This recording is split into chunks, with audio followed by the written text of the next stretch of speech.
Hello everybody and welcome to a new season at SimRace South Africa, the 2020.2 season of course, and this is the curtain raiser at the Barcelona circuit. Of course, I'm Jason Holden-Jones here, and I'm joined in the commentary booth by Daniel Haynes. Welcome, Daniel.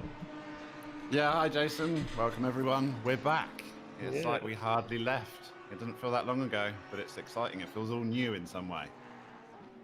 Yeah, absolutely, and terribly excited about the new season. Record sign-up, 123, I think the last count was, of entrants joining the season, and over 100 entrants into this championship, the South African simGT series, and we've raised over 22,000 Rand for our charity-focused program, of course, having chosen the Warmer Angel Project as our beneficiary this season, so that's terribly exciting, and I think we're feeding a lot of hungry children and helping them to equip their kitchen as well. Yeah, that's absolutely insane, and I have to say, incredibly impressive. You should be very, very proud of yourself, Jason. I think everyone that signed up should also be very proud of themselves for helping such a good cause. So 120 on the first race, unbelievable, really, really good. Yeah, absolutely. I'm proud of simRace South Africa and everybody involved, and what we've put together here is something very special. And we look forward now to a very exciting season of sim racing. And a big welcome to all of our viewers on the YouTube live stream. Let's see Barry Mayer commenting in Martin Jabber, M3 Supercharged. Ultimate is there as well, and all getting involved in the action. So back to the action on track now. We've got just over 10 minutes remaining of qualifying, and it is Bashirjad Watt on provisional pole position with the 142.921, and Leslie Oliphant, a late sign up. I think he signed up late last night, just not even 2 tenths behind him there in second. And then we've got this man on screen at the moment, Gabriel Rousseau, of course, multiple GT champion in his own right, and he's come out of retirement, Daniel, and giving it his all here. Yeah, there'll be a few people that won't know who Gabriel Rousseau is, but because they're a bit new. But for the rest of us, he's an alien of note, that is for sure. And he's been a driver that we've all feared on the grid for a very long time. So it's awesome to have him back, and I can see he's not lost any speed whatsoever. 3 tenths off pole on his first race back. I hasten to say probably his first race in ACC, I would imagine. But yeah, super, super quick guy. We'll be watching out for him all season, and especially in this race. Yeah, it's great to see Gabriel back in action and driving a Porsche as well. Let's see what I can do. It sort of let me know that he was a bit rusty, but he certainly seemed to have sorted that out. And we've got Zahir Essa in 4th position. Of course, a well-known alien to us all in the Ferrari for Odin. Echo Racing rebranding themselves to Odin, headed up there by team principal Ryan Hill. And Ryan assures me that they will have new skins for the second round. Of course, Ryan has been very active in behind the scenes at simRace South Africa, helping myself and Alan get ready for the new season, of course. And and Mark. Sorry, let's just say we've got a huge list of names. Most of these were in last season, but we suddenly jump around. We got familiar with them in their cars that they ran last season. I went a quick way through, and I can't find anyone that's picked the same car. So looks like a huge change throughout the grid. Everyone's picked something new and different, and obviously awesome to have liveries again. I've been just going through admiring quite a few of the fine liveries that we've sort of come to know and love in our Assetto Corsa days. To have that in ACC is brilliant. So we've got that back, so we can spot those as the stream goes on, and I'm sure we'll get more liveries as the season progresses. But yeah, really, really good. But just interesting to see some people's tyre choices. So we'll keep an eye on that as we go through the race. Why possibly they pick those cars or switch from pre-existing ones. We saw that last season have a huge effect. Certain tracks favoured certain cars. So I'm sure people have been looking at the schedule for their picks. So interesting to see people's mindsets over what cars they've chosen.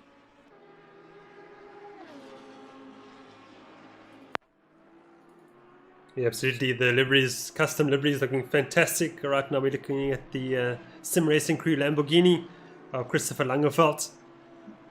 And very interested to see how he gets on this evening. Langeveld terribly quick.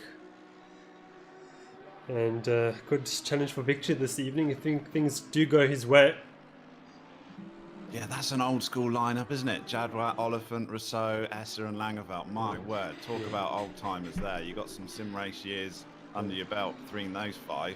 Of course, we had the split last season. We had half of the championship running under Assetto Corsa and the other half running under Assetto Corsa Competizione. But the Assetto Corsa leg of it has now fallen away, of course. So we've seen sort of like more people now join, the ACC part of it being the only part now, and more people joining, of course, is the effect. Yeah, a bit of a sort of beta season last season, really, wasn't it? And this one really does sort of feel like Championship 1.0. Yeah. Obviously, we had some great racing last season, but everyone's got them. There's no excuses now. We're all familiar with the sim. We've got the skins in it that we know and love. So I think everyone is fired up more than ever for this season. So much to look forward to. And an interesting car choice is Devon Lesher in 7th position at the moment in the SRC McLaren 720 SGD3. I love that car. It looks so good, doesn't it? Yeah, it just looks like technology. If you had to like say, what is define technology with the shape of a car? That's what it looks like to me. Yeah, 100%. I agree with you there. It just looks fast, doesn't it? It looks modern. When you park it next to the Bentley now, and Dirkie Swanepoel looks like an old-fashioned boat in comparison, doesn't it? But different cars for different situations, I think. And of course, we had Mark van Rensburg win the last round at Spa in the big Bentley, and this season he's in the Lamborghini. Yeah, and we had Jadwat, who won the season last season. He switched to the Porsche. We've got Esser, who was in the Porsche, who's come out of the Porsche. So, yeah, all the way through the grid, I think everyone's having a go at something else, which is nice. It keeps it nice and fresh for everybody. And they'll start to learn the pros and cons of each car in different circuits, I'm sure.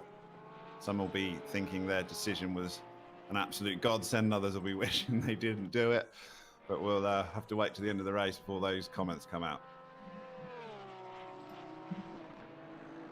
Nick Hodgson, just want to put it out there. I think that's the first time ever in a GT he's not in a BMW. So we'll have to see how he gets on in a Bentley. Here he's not. A bit different from his Z4. Yeah. I think you're quite correct. This is the first time he's driven something else besides the Z4 GT3. Yeah. I'm not sure. He took the Aston Martin, didn't he, in the ACC season last year, to be fair. Yeah. No one's in the BMW here. We've never seen a BMW in ACC, so... Yeah, I think we've got 2 or 3 in Division 2 on Wednesday night. So there are a couple of signed up for the season. I'm just flipping down the list. There is one. Gerhard is in a BMW in 32nd at the moment. It's obviously not the most I've heard stories about it, but I haven't actually taken it for a spin myself. Maybe I should do that. There's Gerhard Ocamp now in the 258 BMW. So going through the list, I think there's pretty much every car represented. I can't see much missing. Although I shed a little tear when I logged in earlier watching the practice and saw Brent Lindsay-Ray in an Audi. Yes. Yeah, that was a shame. But you'll be very, very happy to know that Quay Claessens is in the V12 Vantage. Oh, is he really? Bro, yes. Well done, Claessens. I said whoever went in the V12 Vantage gets extra stream time. Yes, in fact, look how good it looked. I didn't actually have. Yeah, I didn't actually have this car on the sign-up sheet, and then Quaid emailed me and said, "Listen, why don't you just stick it on there and I'll take it." So that's what happened. And that looks amazing in that livery. Oh, I mean, that is guaranteed stream time, Quaid Claessens. What a decision! I thought you'd get a kick out of that, Daniel. So. I didn't see it. I kept it from you until now, so there we go. Yeah, sure. I would have fallen off my chair if I suddenly cut to him and didn't know about it. That looks brilliant. That skin looks awesome. Obviously, we've had ATK cheap with their skins because they've got a bit of a pro in their team, haven't they? So I expect nothing less from Jonathan Bentz, the skin maestro. So Yeah. we'll keep an eye out for the lovely V12. We have it for another season.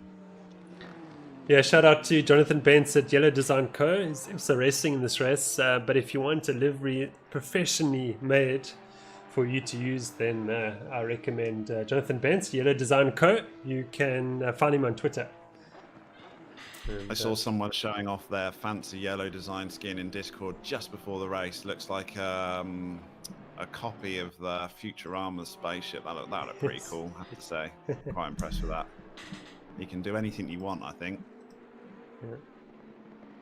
To all our viewers as well, if something wrong with the audio that you want Daniel to be louder or myself to be louder or the cast to be louder, just let us know and we'll try and make a plan. So, but I think it sounds pretty good at the moment. So as far as qualifying goes, with sort of 1 lap remaining, or 1.5, possibly 2 if they're already on a flyer, it looks pretty bolted down that Bashir Jadwas managed to keep his pole position 1:42.9. He set that a good sort of 15 minutes ago. Leslie Oliphant popped into second.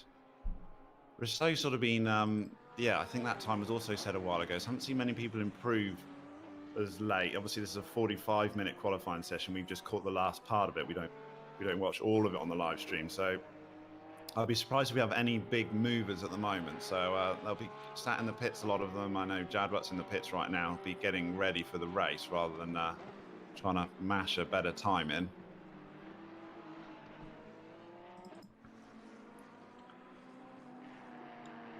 This is one driver that might cause a bit of an upset now, is Essa, currently in 4th position. I can't quite see his delta at the moment, but let's see what he can do.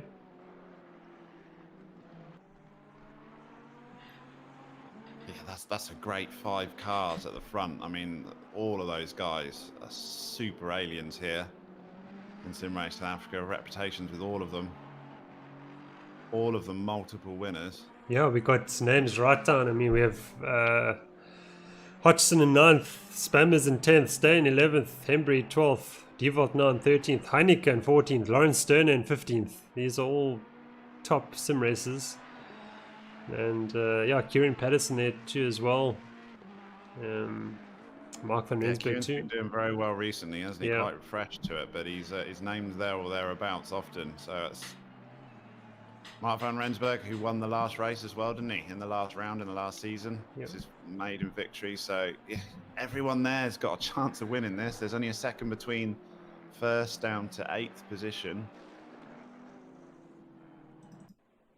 And that goes 0 on the clock. So anyone that's on a fast time, S is still going round in anger. He's the one we're looking at, wondering whether there's a possibility he can poach a spot. He hasn't bailed out. Yes, he has gone into second.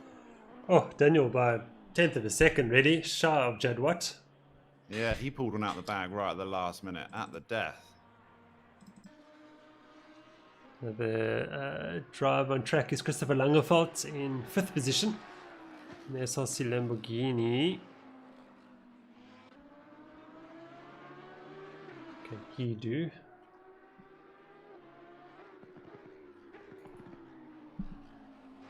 Looking very tidy so far. And the 46 Lamborghini. Yeah, last man out. He must have just crossed the line right on the death.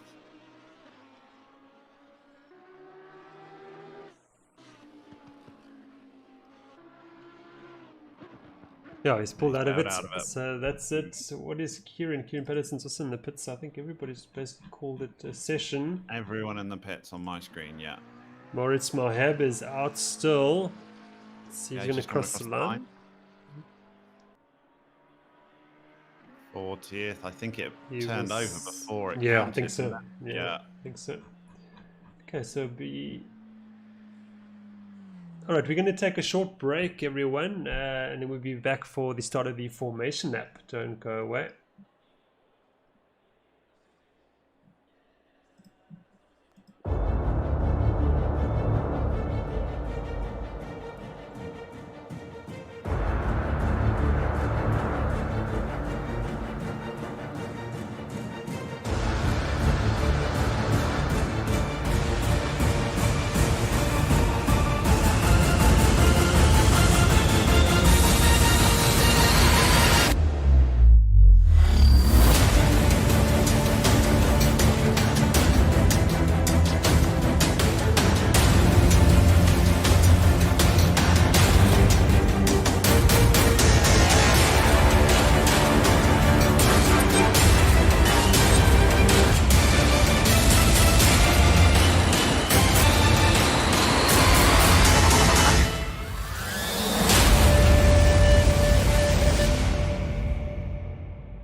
Welcome back, everybody, to Barcelona for just about the start of the formation up for the first round of the 2020.2 South African simGT series. And we're about 36 seconds away before the cars will start leaving the grid. Yeah, if we had a bit of extended wait period, have we increased that to give the guys a little bit extra time to get prepared? Yes, we had suddenly a downfall of sort of rain. I think it was the last race, and it sort of threw everyone into a panic. And it'd be a bit better if it's a bit more time for people to make decisions. Yeah, it looks very dry this evening, though, doesn't it, so far? So we've got 3 times progression on this race, starting at 1 p.m. Yeah. And finishing, what time are we finishing? 6 o'clock. 6 o'clock, yeah. Okay, so the drivers will start moving off the grid now. Just assume a single file rolling start. Everybody adheres to that. Fantastic looking grid. We are how many cars? We are 48. Yeah. Can't get busier than that. It's going to get very, very busy after a few laps, I think. Track temperature of 38 degrees, quite warm. Probably not very realistic temperature for Barcelona, that's for sure. Yeah. Good track, this track. It's used, obviously, super famous for being the F1 test track, so people are very familiar with it, but they pick it as an F1 test track for a reason, because it's very good mixture of every type of corner you could think of. You've got a chicane at the end, you've got a long straight, big fast sweeping corners, massive braking zone into turn 10. But the passing points, the most common passing points, obviously T1 after the long straight into the braking zone there, big sweeping S-bends, and then the very big braking zone into turn 10, that very, very, very tight left-hander. So just watch out for a few dive bombs there, I would imagine, throughout the evening. Yep. So let's just go through the qualifying results. It is Bashir Jadwat for ATK Sim Racing. We'll start from pole position in the Porsche. Zahir Essa in second, needs no introduction, of course, as well. Most of these drivers don't need an introduction, in fact. Leslie Oliphant, of course, in third position. Gabriel So there in fourth. Returns with a solid qualifying result. Christopher Langefeld in fifth position, multiple race winner. Kieran Patterson, he now joins the pro class for the season. Start from 6th position. Devon Isher from 7th. Of course, tied drivers champion in the AC leg of the championship last season with Nick Hodgson. Mark van Rensburg, our race winner from Spa in the final round last season, 8th position. Nick Hodgson there, 9th position. And Jan Spammers completes the top 10. Marcus Stain in 11th. Mark Hennebury returns to Ghostworks. He starts from 12th position. Devolt now there from 13th. Lawrence Turner 14th. Neil Berger there 15th. Henry Rue 16th. Edrin Govender in 17th. Jonathan Bence from 18th. Donnie Miller 19th for Odin. And Hugo de Wit completes the top 20 in the Audi R8 LMS. I thought you were going to go to 48 then. No. I thought you were just going to keep going. I was going to go to 10 and I could go, well, what are you doing? Stop. I'm glad you're doing it. Some of the Afrikaans names will catch me out lower down. But we'll try and get a little bit of everyone by the stream, I'm sure.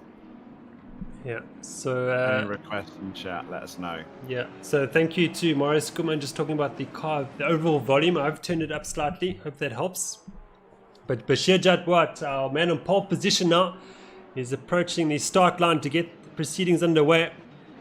And off he goes. The race started. An hour and a half of racing coming up. And off we go. Zahir has gone with him. And Leslie Oliphant under pressure. Oh, they're 3 abreast at the back. Rizzo, Langefeld, Oliphant. Yeah. Oh, there's 3 behind him as well. This could be dangerous into turn 1. Oh, and the Lamborghini's gone. Who's that? I think it's Devon Isher, is it? No, it's not. Janssen van Rensburg. Yes. Just ploughed straight on. Almost took a few out, but only caught himself out in the end. So good start for the rest of the drivers. Good avoiding action taken by a few people there. Yeah, it's reminiscent of the Haas losing its braking in the Grand Prix on Sunday. Hodgson and Langeveld are side by side. Yeah, we're watching them now. Good fight this. Big Bentley fending off. Langeveld up inside. Oh, slight contact, was it? No, I don't think so. No, they've been glued side by side for 3 corners. Langeveld's managed to make the pass stick. So, SRC Lamborghini moves ahead of the point blank Bentley.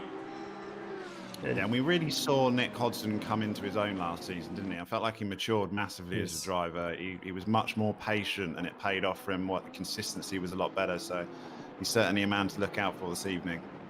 And Spam is looking up the inside. Oh, there's an accident, and Rousseau's off the track at the moment. Let's get a replay, Daniel. I think that's worth a replay. Not quite sure what caught that. Okay, yep, there we go. He's just tagged there by the SRC McLaren. I think that was Devon Lisher. Not mistaken. Yeah, Lisher's dropped back as well. He's behind Jan Spammers at the moment. He's going down the finishing, the start straight. Yeah. So Jadwat's getting away at the front now. He is, what, a good 3 seconds ahead of Zahiesa. And, yeah, it's a good first lap, 1:47.7 from Jadwat. Oliver looking comfortable in third position. Kieran Patterson following. Christopher Langerfeldt also in clean air. And then we've got Nicholas Hodgson. It's got a gap to Jan Spammers. And Spammers has just put a move on Devon Lisher. It's probably after the contact with Rousseau. Lisher went back. And it's great to see a Nissan GTR back on track. I see both Phantom Ghostworks drivers are using Nissans, Mark Hennebury and Chris Heineke. Yeah, what a beast of a car that is. So Rousseau was the real big loser there, dropping back to 17th position. So he was sort of stuck on the side of the track, and he was waiting for a safe re-entry. And obviously when the gaps aren't there, you end up waiting a long time. Nothing more painful than that. Just stood there waiting patiently and watching all those places just drive past you. So he's going to be on a bit of a recovery drive, but he's a very, very quick driver. So we'll expect to see him getting back into the top 10 pretty quickly, I would have thought, and to keep an eye on. I got Kieran Patterson turned around as well. Yes. Bit of an accident. It's at turn 10. I want to replay on that one, but yeah, that braking zone very, very tricky there.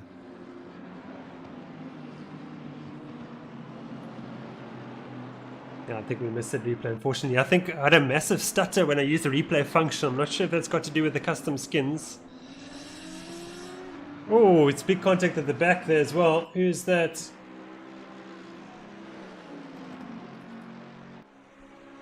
Jansen van Rensburg again in 27th place, going across the gravel. He's having a bit of a nightmare this evening. A lot of damage to the front of the Lamborghini.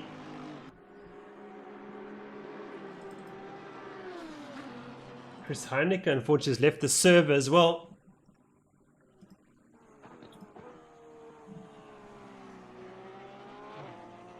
And Chris asking why is the server locked? Yes, Chris, we had to lock the server because of the custom skins. When somebody joins the server with a custom skin, it does cause quite a severe stutter that can affect the rest of the race. So I'm sorry to hear that. Yeah, unfortunately, you can't. Otherwise, it'll affect everybody else's races, isn't it? And obviously, if you've disconnected anyway, you're probably at a very, very big disadvantage. But yeah, it's unfortunate. So I've got Mark van Rensburg. He's got his middle name in on his screen, so that's why I've been saying Janssen. So he's had a nightmare, hasn't he? Dropped right back to 27th now. So he went straight across at the start on the T1, and now he's been off a bit more farming. So that Lamborghini is certainly not as reliable as his Bentley from last season.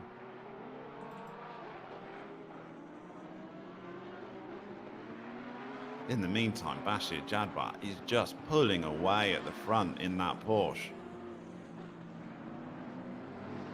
S is struggling to keep hold of his tail. 3.8 seconds back as they cross the line.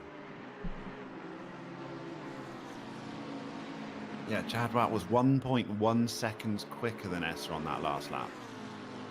So in clean air, he is very, very quick, but they're going to be starting to hit traffic in a few laps' time, I would have thought. Some of our back markers. Just a fantastic four-car fight developing here. Mark Hennebury leading them in 5th position.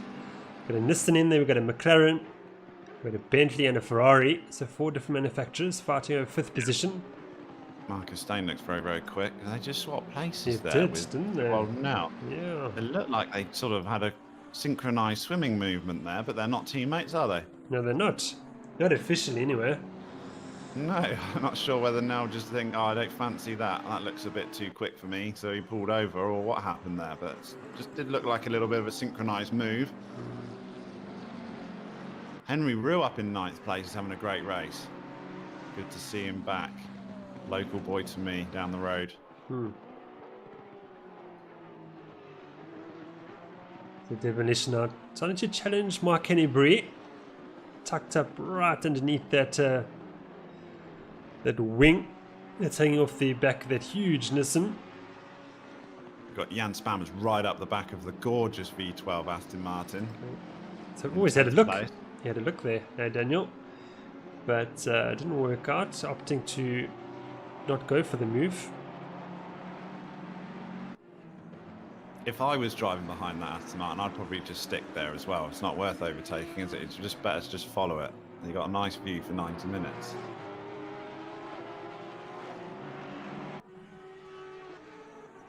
Spain just made a mistake there. It's allowed the Aston Martin to move away for the moment.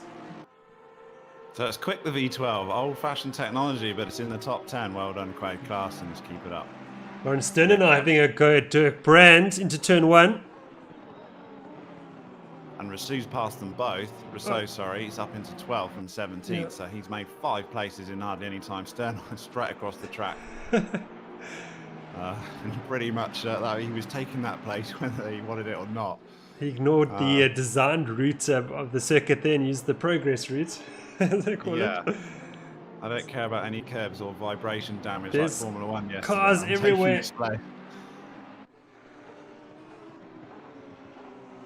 Who's that in the Ferrari is coming through? In the yellow and black one, the 155 car. That is Amrish Sinerain having a strong outing. And That's a new name for me. Yeah, for you, yes, but not for me. Amrish has been raced for many years at Sim Race South Africa, but took a bit of a break, but now he's back and doing very well in 15th position. Right up the back of Stern as well, so... Yeah. He actually, I think he took a break similar to the time than what Gabriel did as well. So it's great to see Gabriel and Amrish rejoining. I did a season and a half with Gabe, though, so must have been a little bit earlier than that. Could have so been. like 2017, 2016 or something? Something like that. Oh. So Amrish thoroughly enjoying himself. These old guys, they come back, they don't lose much speed, do they? No. Straight in the thick of it in Division 1 at the top end. Back to our race leader, Bashir Jadwat, enjoying a fantastic gap back to Zaya Essa. Essa under pressure now from Leslie Oliphant. I wonder if Essa made a mistake. Yeah, because he's dropped 2 seconds, I think. No, last lap we've got Jadwat did a 1:44.1 and Up the inside of Essa. Oh, almost contact there, Daniel. We are on board with the Oliphant. Oliphant's not hanging around, is he? No, he wants to get on with this. He can see Jadwat disappearing up the road, and he won't like that one single bit. They had matching lap times according to the timing screens, both these guys on the last lap, so I'm not quite sure where he gained that time back so quickly. But they're glued now.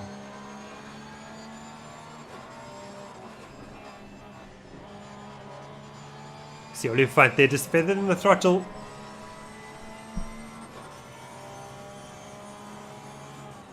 Wringing the neck of that Porsche. You can smell blood. He's worked his way through quite a few of the cars as well, haven't we? Because we had Oliphant awesome in a Lexus start of last season. Then he switched to the Honda NSX, and now he's in the Porsche.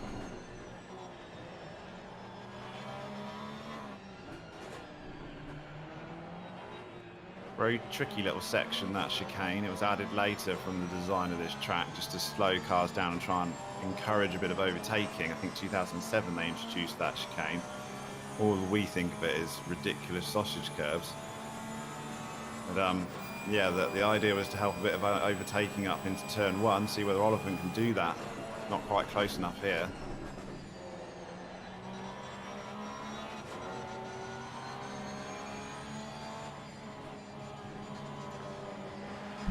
Yeah, Oliphant much quicker than Esther there, Daniel. He wants Yeah, past same quickly. last lap, He's got to get it done now, surely. He's up the inside. No. Yeah, Oliphant's very quick in that section. It's exactly the same place as last lap that he had a move, wasn't it? Turn 2, 3, and 4.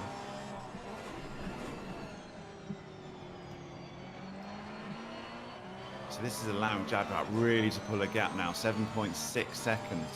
Increased significantly the last lap. More than 1.5 seconds quicker in the last lap was Bashir Jadwat to Zaire Essa.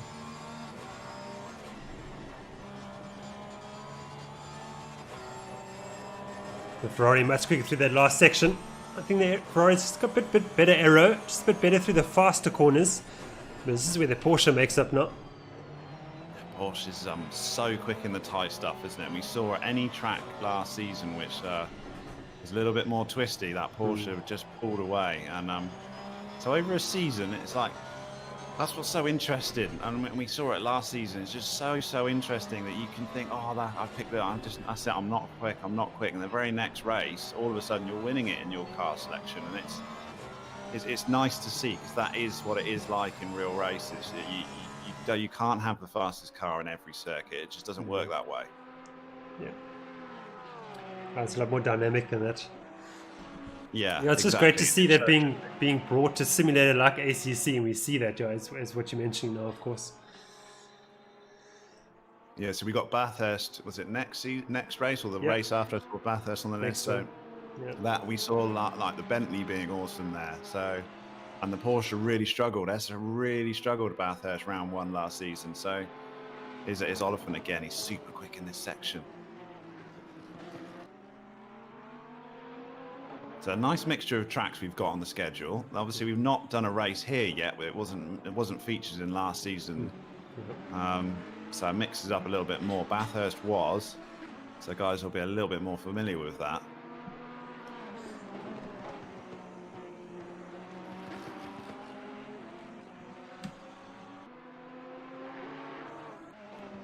Yeah, I tried to use a couple of the tracks that we hadn't been to before.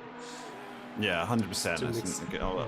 Essa went very wide there, took a lot of curb, or it was off circuit really. That would certainly be a 1x in iRacing. I'm just going to briefly cut away to Nick Hodgson, who's putting a lot of pressure on Amri Sinerain. This is the battle over 15th. He's dropped back then, Nick Hodgson, because I think he he's a little bit higher than that. Rousseau's just moved up into 10th. Taking Henry Rowe. So here comes a dive from Hodgson up the inside. Can he get it? Can he make it stick? No, he can't. No. Yeah, Sinerain comes back at him. And suddenly Lionel Clue's in the mix too in the 969 Ferrari. There's the white car behind him.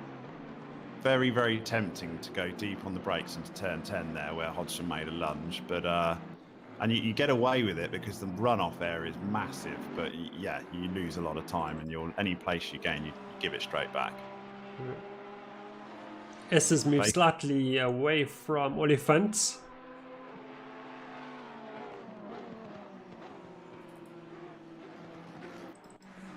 Stern's just coming up the inside of Brandon to turn 1. He makes the pass there. Oh, there's a bit of a contact there. Hodgson, there's a bit of a train featuring here. They're all clogging up into turn 1, 2, and 3.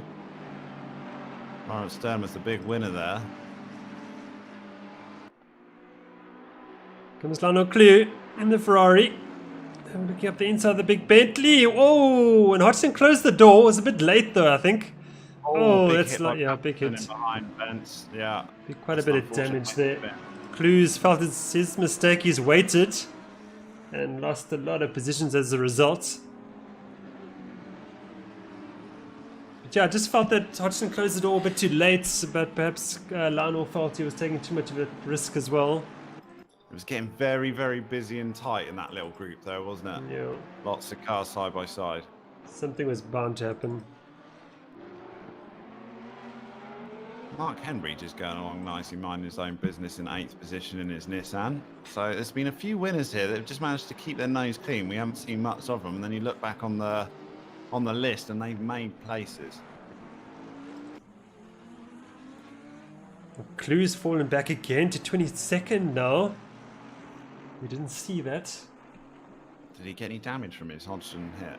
No, I don't think so. It doesn't look like any damage, does it? Hodgson looked like he would have had the most damage, and he got properly T-boned. Yes.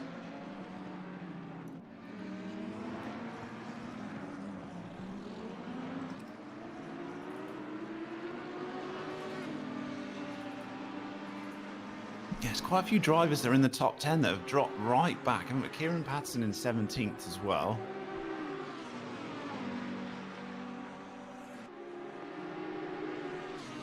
Devon Lish has moved up into 5th, and I think he started 7th or 8th. So it's still very, very familiar top sort of 5 feel to it. Oliphant's not letting Essa get away either. So Essa's going to have pressure for a good period, I think.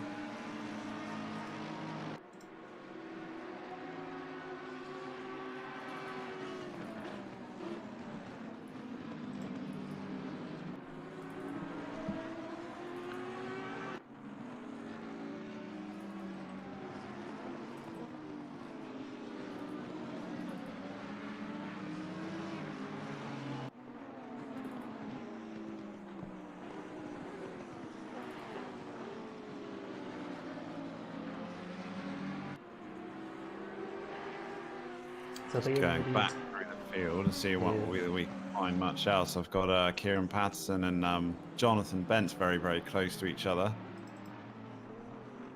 Kieran's dropped back so much, you would imagine that he would be suffering from possibly a bit of damage there. Been involved with a few off-track moments. He's got a very keen Jonathan Bentz behind him in the Ghostworks McLaren. Yeah, quite a few people have chosen the McLaren this season. We didn't see much of it so much last season.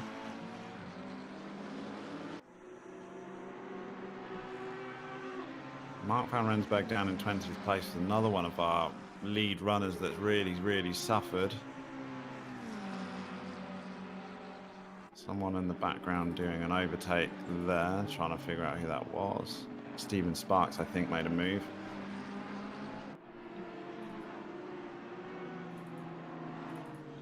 So we've got so many cars on track. People are lapping back markers now as well, so it gets very, very busy. Not many opportunities for a clean lap now. It's almost like an endurance race with 50 cars on the grid.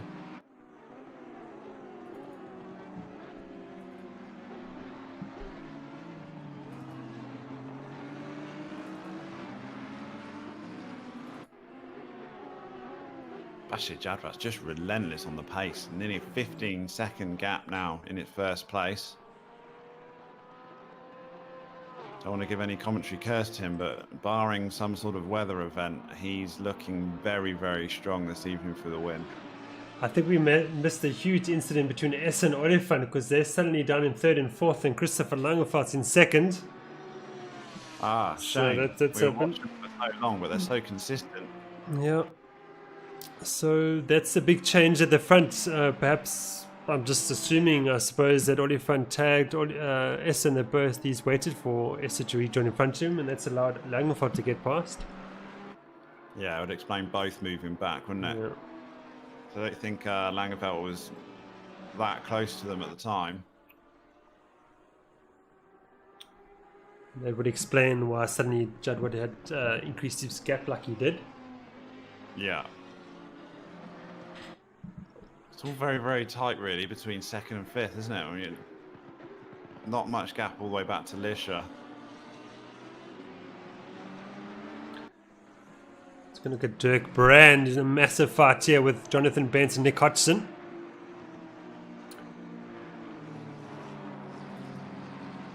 In fact, Hodgson is further back, I think.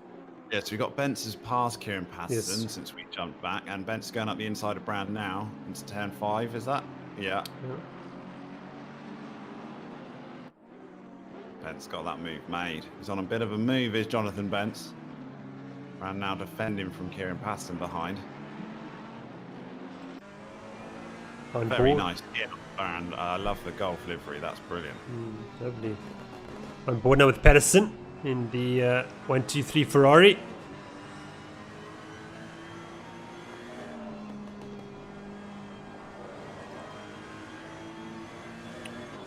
chasing down. Who is this in D58 Aston Martin? This is Dirk Brand in front of us. Oh, good move there. Kieran's found a good grip out of that corner, and he's made the move stick, has he? Yeah, he has, yeah. Yeah.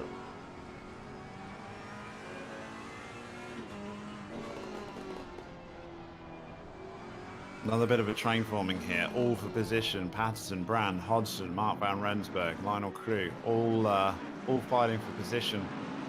It's all happening around 15th position, down to 20th. Hodgson right tucked up behind Brand now in the big, powerful Bentley. If he's in the slipstream, you should expect him to pull out and try and make it into the braking zone of turn 1. Here comes the Lamborghini of Van Rensburg. There, he's got legs as well. Yeah, Van Rensburg wants to be a bit careful because he's tried that before and he's gone straight through. So you get through safely this time. And Lionel Crew, they're also joining the party in 21st.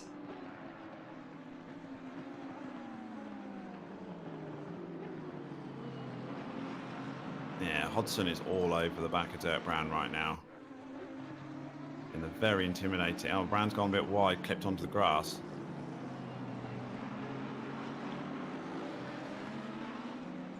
Very much a bit of a train forming here.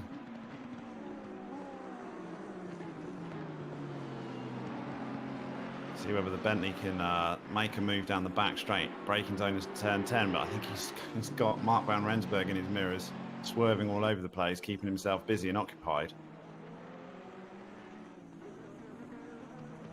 I think Hodgson will be defending here more than attacking. Oh, contact again there from Clue on Van Rensburg. All very tight as they concertina up in that braking zone of turn 10. I think Brand put a move there in Hodgson, so he moves ahead to 18th. I think, no, Brand was always there. He's Was been he? holding Hodgson up. Hodgson's been trying to get past him for quite a few, last couple of laps, really. We saw him trying to drag him down the pit straight to turn 1 and have another go in the big Bentley. You just think Bentley, surely this is where it's going to be strong, but doesn't seem to close the gap at all. In fact, anything Brand pulls away, Mark van Rensburg is the one that seems to get a good run. Ooh. Oh, bit of a dive from Yeah. Hodgson. It's too late. Yeah, that was not really on, was it? No, not at all. I think Sebastian Vettel would have been proud of that one. So Van Rensburg drives away laughing. He moves up, 2 positions? Up to 18th he goes, and Lionel Clue follows him along. Leslie Oliphant still just keep popping back to him, and he's always just got a full rear bumper of Ferrari right in front of him. So he's got the pace, but he's not got enough to move past. I think that might be the problem with the Porsche. It's so quick in the corners, but that's not where you can get the passes done easily, is it? Especially against an old hat such as Zahir Essa. And then it's just not there in the long drag runs. So it's a difficult car to overtake in.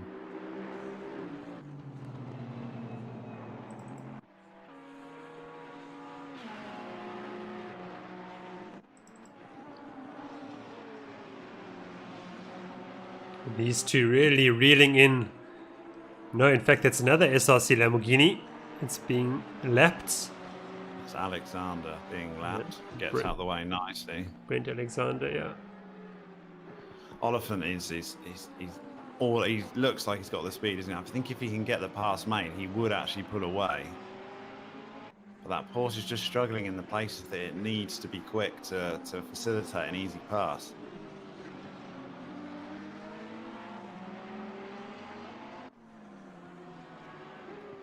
I imagine you can't exactly sit behind Zahir Essa for very long, just think, oh, I'll wait for a mistake, because you'll wait for 90 minutes. That's the problem.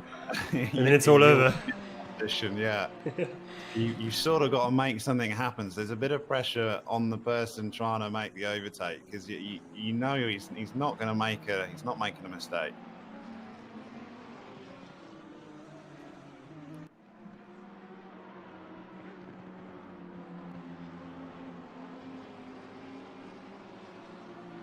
Great driving from both cars, though. Shame we missed the previous incident.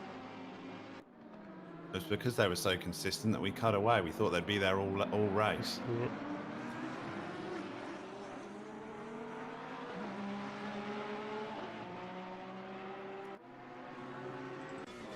Okay, we're looking back now from Essa at Oliphant. Let's see if the Porsche can get closer. He just struggles. He This just is where he can't. needs to be quick, and it's just not there, is it? No. No. Ferrari just pulls away. And you're just not going to pass through these, like, outside of these fast corners, because Oliphant pulls it all back here.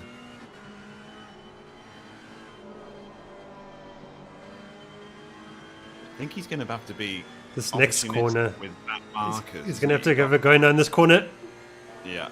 No. Quit. Just can't get close enough. He needs some back markers to help him out, I think, Oliphant. And he's got a few coming up here. There's Okay. Stroud coming up. Van der Westhuizen is in front as well. This is the pressure where you've got to pass back markers who are a lot slower and still protect your position for Zahir Essa. Yeah, here it is. Got a bit of a tap there. Oliphant had contact with the back of Essa.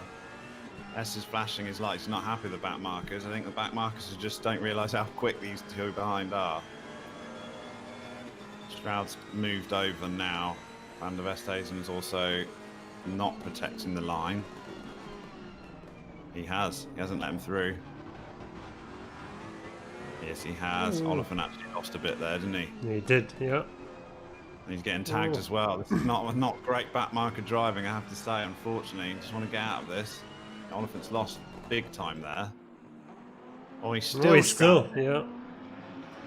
Well, I'm sorry, but I would be putting a protest in there, I'm afraid. Took avoiding action, Oliphant, and yeah, he had the right to as well. He was that was a bit naughty.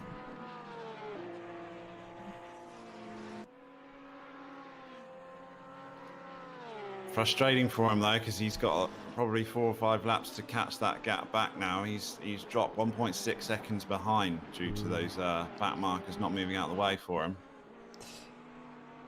Yeah, the driver didn't make things easy for Oliphant, sort of pulled over the rest of the field. Perhaps suddenly realized what was happening. But yeah, that's cost Leslie dearly.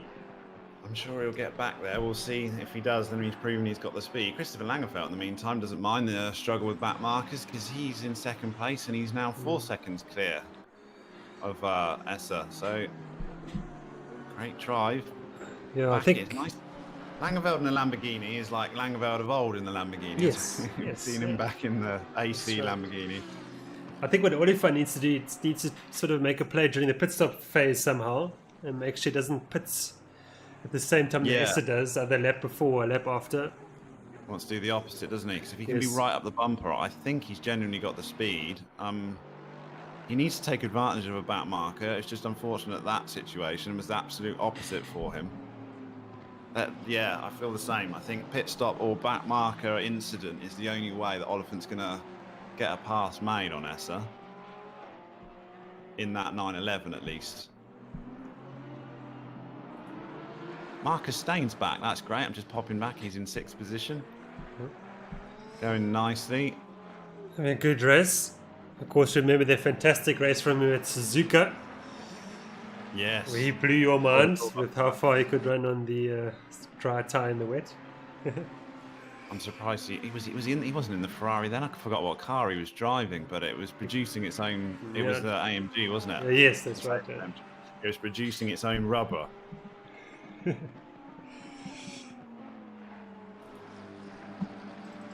Mark Hembry is under pressure now from Rousseau, who's a man on the charge, obviously completely out of position, dropped to 17th from that incident on the first lap. But he's clawed his way all the way back up to 8th. I don't think he's quite finished.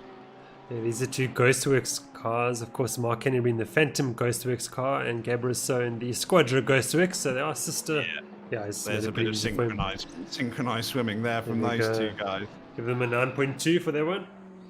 Yeah, there's no way Henry's going to hold up Gabriel Rousseau, the man of that stature. You're going to move out the way. Even when he's not your teammate, I'd move out the way. You just it's just avoiding the inevitable, isn't it? Really. I'm going to go on board with Hennebury and have a listen to that Nissan. We haven't seen any of the Nissan. It's a twin turbocharged Nissan V6. Sounds pretty good. I'm going to put a lap on the 73 car. It's James Stroud. James Stroud.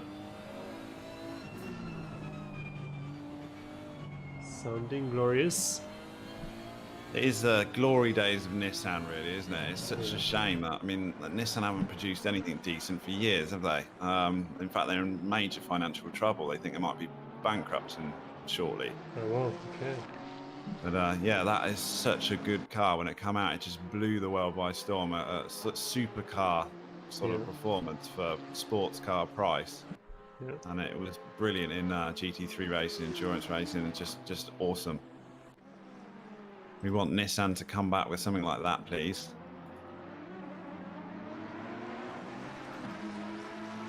Back to the V12 Vantage now, under pressure from Kieran Patterson. This is over 12th position now. I think Patterson might have the drag on him here into turn one. And Jonathan Bence is right there to pick up any pieces that come his way. Up the inside goes Patterson. Nice move there by Kieran Patterson. Nice and clean. Yeah, that's a pass you'd be proud of. And you can do the kind of pass in the Ferrari because you've got the legs on the straight. Yeah. The Porsche's tried all night and can't do it. The Ferrari's got that straight line speed.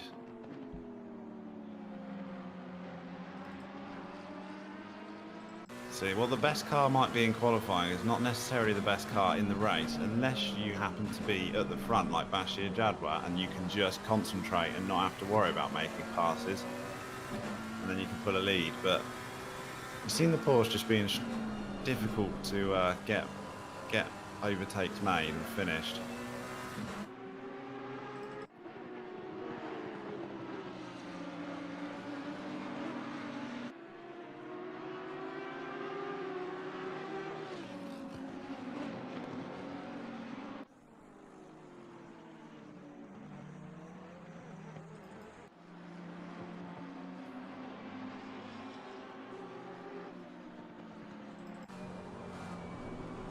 Bence is incredibly close behind Craig Carson's now.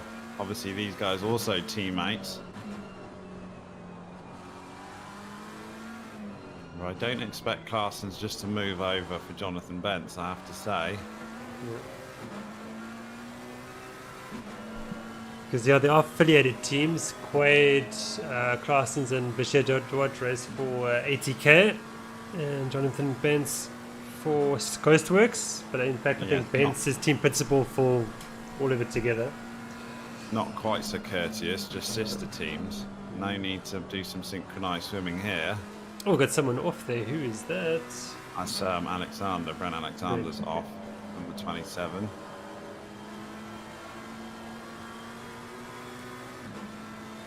And Oliphant is past Essa, Daniel. Why do we cut away? What happened? There's too much good racing happening. How frustrating, though. So, I mean, yeah, I really would have liked to seen how that pass made. When we saw him struggle for so long, you have to think a mistake or a back marker was in place somewhere. Yeah, the fact that he's not just got past, but he's got past with a 1.5 second gap as well, means that there's something happened there that we missed, unfortunately. Must keep cleaner eyes on the timing screen. It's very difficult when there's 48 cars on the track, I have to say, and you're jumping around. It's their fault for being so consistent for 5 laps. We gave up on them. Just driving too well. Yeah, definitely. Great problem to have. So I suspect Oliphant's going to pull away now, because I mean he just looked like he was being held up, didn't he? Now he can concentrate on his time. I'd be surprised if Essa can pull back and put him under pressure. We've got about 10 minutes until we get to manic pit zone time. So you always want a few seconds for safety to make sure that the jump doesn't get made on you back, lost in pit stops somehow. So many things that can go wrong in pit stops. And Jonathan Bentz has got Quake Clarsons as well. Just got the drive out of the last corner of the circuit. It's very interesting. We had a Brent Lindsay-Ray's had a pit stop.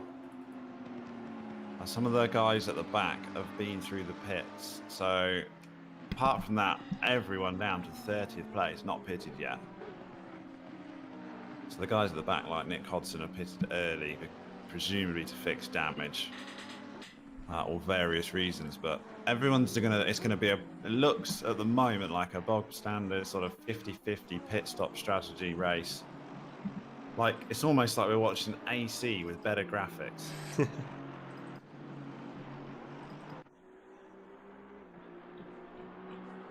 Good race to settle into for the first one of the season in GT3. No weather to worry about this time round.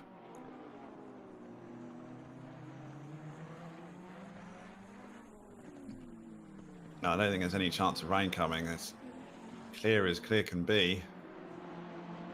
Track temperature still 36 degrees. Actually, Jadma in the race with fuel has done a 1:43.6 though, so I mean that would have got him sort of 5th, 6th, 7th position or so in qualifying. Very, very quick times for race pace, worn tyres and high fuel. So he's deserving of his 20-second lead, that's for sure.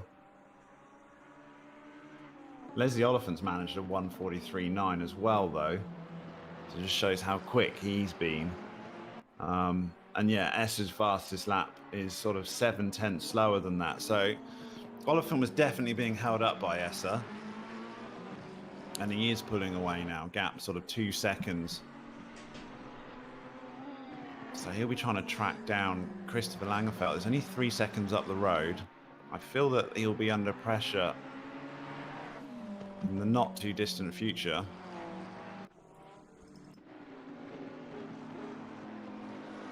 Marcus Stain and Devon Lisher are the next two very, very close, battling out for 5th position. Got Amri Sinarain in the pits now. He's in 22nd, no 17th, I think.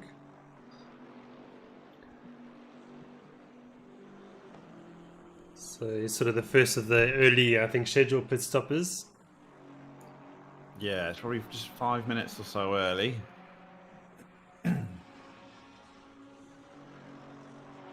Seems to be taking an awfully long time to get going again. Hopefully he doesn't have a problem.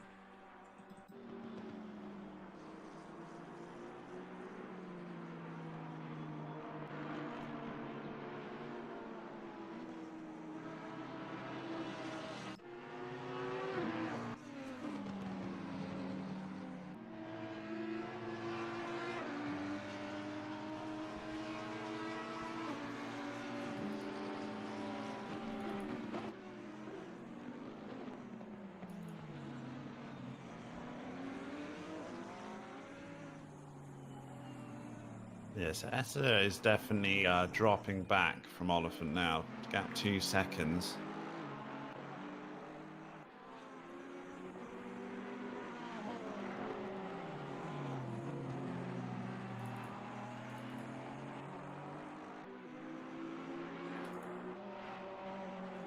So the next sort of 1 or 2 laps, we'll be expecting all these guys to start piling into the pits. It'll be very, very busy time.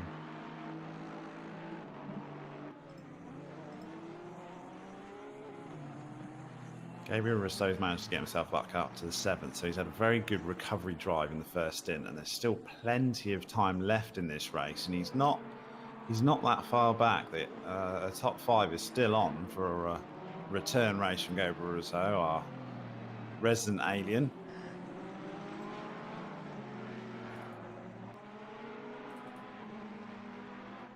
If he was in a GP car, I'd put him on. I'd still have him favourite for the win, because he's unbeatable in those.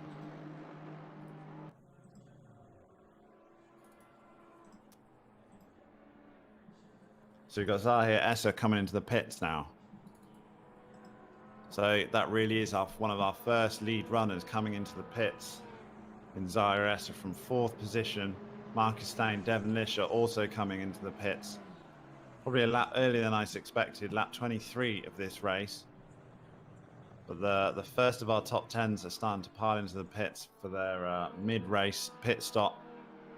Tyre change 100% and fuel to the rest of this race. So Rousseau stayed out now. He should move up to at least 4th position. Yeah, he's just popped up into 4th. Leslie Oliphant wants to keep it nice and clean. Last thing he ever wants to do is lose time and end up behind Esser again.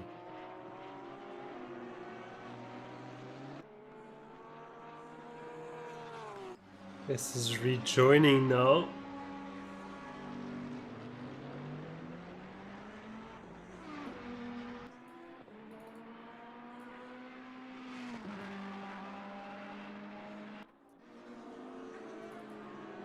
So Jadwat's still out, and he's just gone through the pitch, just past the finish line. So he's doing another lap.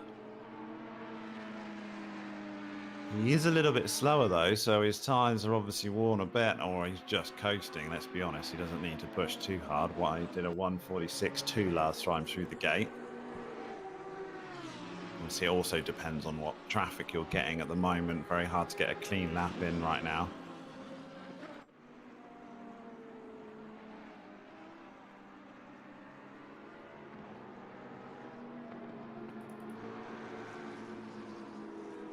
So Esser's the first man from the top 5 that's pitted and back out on the track, and he's back down into 13th position behind Mark van Rensburg, who hasn't pitted yet. So Mark's lost an entire pit stop in his first stint. Won't be too pleased with that, I wouldn't have thought. Yeah, and Devon Lisher has also done a pit stop, and so has Marcus Stain and Arnold Klue. Yeah, they all came in at exactly the same time. To see how this works out for him, really. I'm just checking the timesheet on Esser. It's 1:52 includes his pit stop. Just wondering when he next comes through. You'd expect with heavy fuel he would be slower.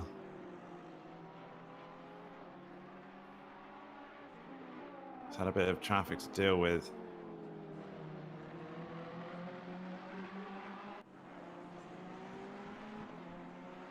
Yeah, so that's his outlap, includes his pit stops 2:46, so we won't really know how he's going to compare to Leslie Oliphant. He's just coming through the final chicane now, possibly maybe coming into the pits. No, he passes the pit lane, so he's fueling way past the halfway point.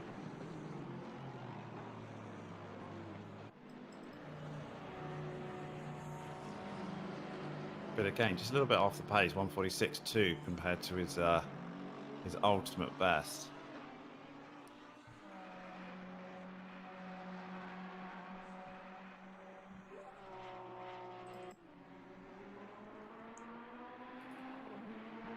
Kieran Pedersen and Lawrence Stinn are right together now, over 6th position. 2 Ferraris. I think Kieran's had quite an eventful race, it has to be said, and he's only halfway through this. I think he's had more incidents than he did in the first half of the season last time out. He's been busy on his recovery drive. 2 Ferraris in a drag race here. We are halfway through, keep pushing.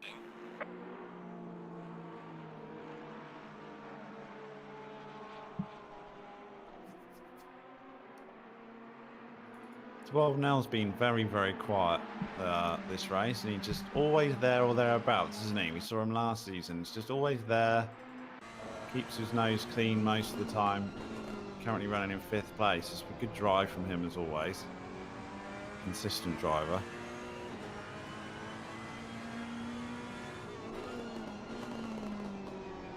Jonathan Benson, Craig Clarson's now in the pits.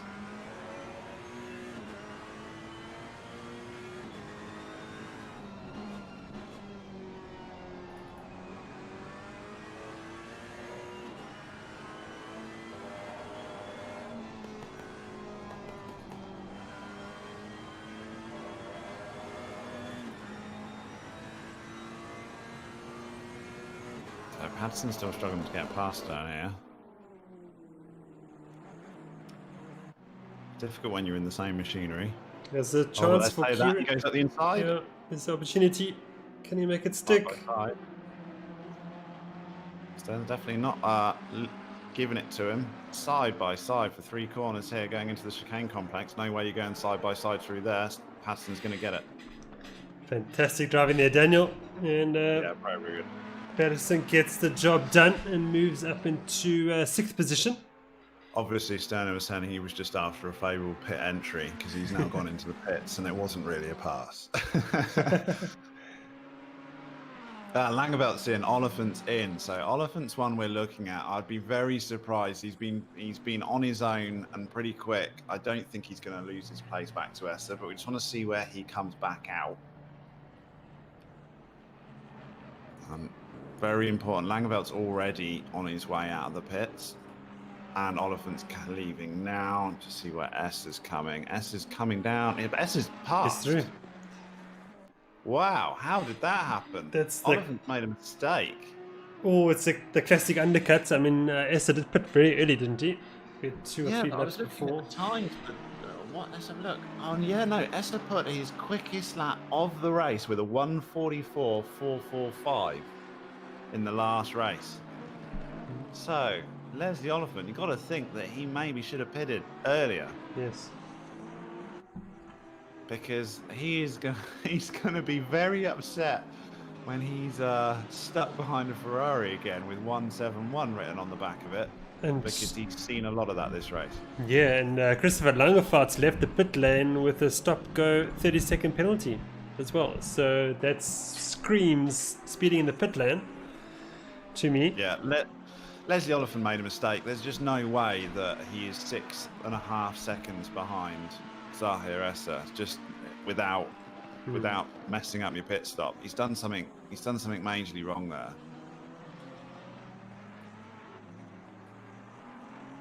You don't lose that sort of time, I don't think. So I didn't see anything obvious, but he took a long pit stop, and it looks like it was in the region of about 6-7 seconds too long. Rousseau is now in the pits as well.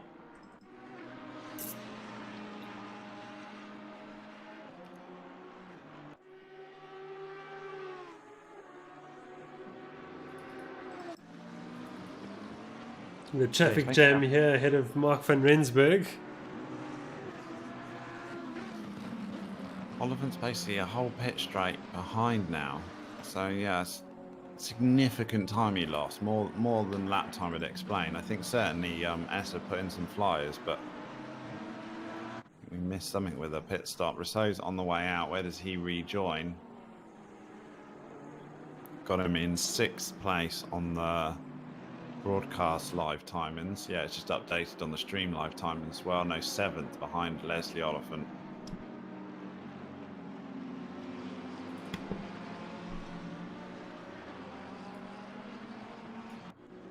Donny Swanepoel also has a penalty stop go of 30 seconds.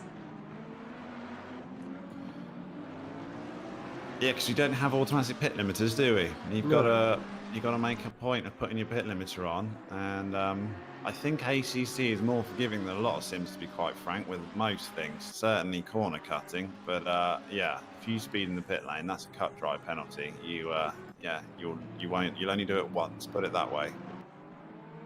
So a stop go 30 for Christopher Langeveld is going to cost him severely, isn't it? Let's be honest. That's going to drop him right back. One of the Aston Martins stopped. I think that Aston Martin, the 72 car. I'm not sure who that is. Have a look quickly. He stopped way before the pit lane entry, and unfortunately, Kieran Patterson drove straight into the back of him. Oh, really? He was being way too cautious on that. Yeah, so it pays to practice your pit lane entry. I can't see number 72 on my screen. I'm trying to work out who it is. Okay. Yes, I can. Datus. Datus Imnik, our new driver. Yeah. No, in fact, he did a season last season. No, he's actually a pro driver too, so it's unfortunate. But I think a lot of people forget to practice the pit lane entry. Yeah, I was telling someone Which the other day, actually, it is one of the most important things to practice, because you put so much effort into hot lapping, and you're going to gain what, 2, 3, 4 tenths, and then you can go and lose 10 tenths in a pit stop, 10 seconds, sorry, in a pit stop easily, just from something stupid. You've got Dirkie Swanepoel also with a stop go 30 and 25th position, so that's going to ruin his race a little bit more.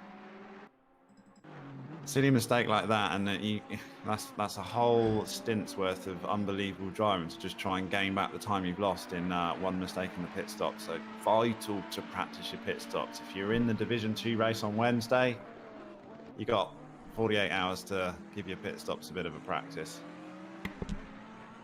So yeah, Essa of course finds himself back into second position. And the Elephant maybe could have done with some pit stop practice, because I think something got lost there for sure. Nearly 7 seconds back from Essa now. Essa's lapping quick as well. He's liking these new set of tyres. 145.1 with full fuel. So yeah, very, very quick. In fact, he's just crossed the line with a 144.6, only 2 tenths off his best ever lap here. So, bit of unleashed Zahir Essa we're seeing in the second half of this race. He was struggling a little bit for the first half, but he seemed to come alive after the pit stops. I wonder if Essa's adjusted his tyre pressures and made the car come alive. Well done, yeah, because it doesn't seem the same driver at the moment. Keep an eye on that. We haven't had Jadwat actually pass a flyer since his stop, because he stopped later than everyone else. Just trying to compare times, but quite frankly, Jadwat's got such a big lead at this point that he really doesn't need to be too silly and push too hard. Anything around the 146s is completely fine for him for the rest of the race.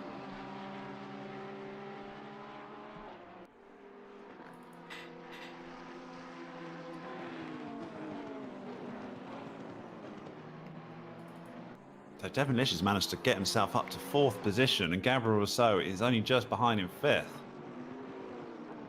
Great recovery drive from Gabriel Rousseau. We'd expect no less. It'd be interesting to see what would have happened to him if he hadn't got involved in that first lap sort of tangle that dropped him so far back, because he's shown great pace ever since then, kept his nose clean as he recovers. In fact, he just did the fastest lap of the race for himself there, 144.5. So he's on a flyer. I said Jadwat only needed a 146. He doesn't care. He's going around 144.5. Pretty much still the quickest car on the circuit. I think that guy will push even if he's got a minute lead. So Langerfeld's served his penalty, and now he finds himself down in 12th position. Makes a mistake there. Jonathan Benz trying to take advantage. That allows Quay Claessens to scamper away in the V12 advantage. Yeah, that 30 seconds cost Langerveld dearly, doesn't he? He was going nicely in second. He livid with himself. He's gone wide as well. Okay. I think he lost a bit of concentration, hasn't he? I do that. I have a problem. It could be a technical issue. It can be just a mistake, and I can't get it out of your mind. Very, very difficult. It starts playing with you. It just knocks you off your game. Yeah.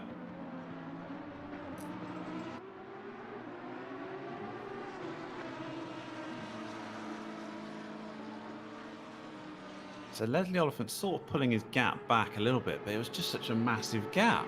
It's going to take him half a stint to get to Essa at best.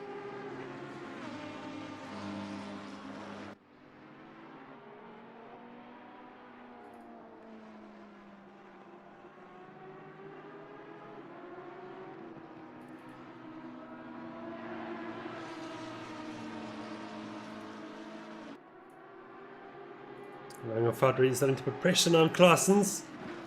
You look up the inside, Claessens shuts the door. This allows Benz to start catching up. He's properly close though, isn't he? I'd expect For this a pass. move. Oh, naughty, bit of a dive. Was a bit of a lunge, has to be said. Where's Benz? No, he's not close enough. So Langerfeld now up into 11th. Just about on the edge of legal, I think, that one. He got the pass made. No one really lost too much, I don't think. I mean, I think he was going to get it done, but yeah, he's frustrated with himself. He's trying to work his way through the field.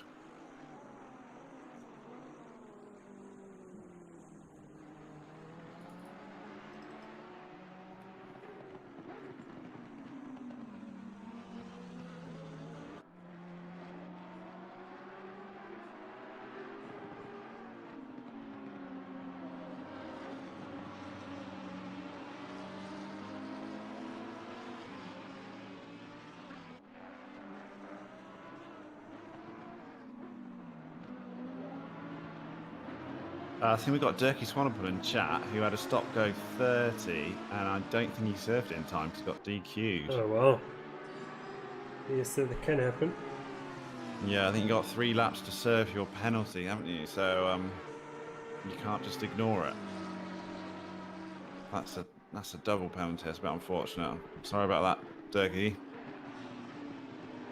We'll see you again in round 2, I'm sure. And I bet you've got your pit limiter mapped to every button on your steering wheel.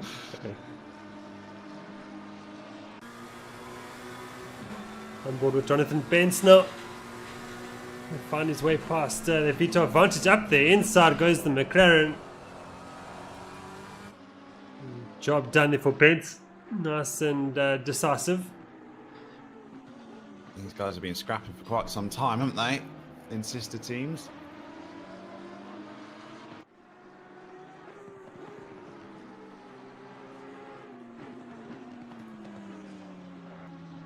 Oh, Bence made a mistake there. Klaassen's coming back at him. Around the outside goes Quay Klaassen. He takes that 12th position back. And here we go again. Klaassen gets extra style points as well. Obviously, Bence up the inside, gets the pass made back again. It's gone deep though. It's still enough Yeah, though. done it. Mark van Rensburg is loitering at the back. Bit of a Grim Reaper in the black Lamborghini, waiting for a mistake from these two. Or a bit of a tap between them. Ready to poach through the chicane. Keep off those sausage curbs. They're about 6 foot high. You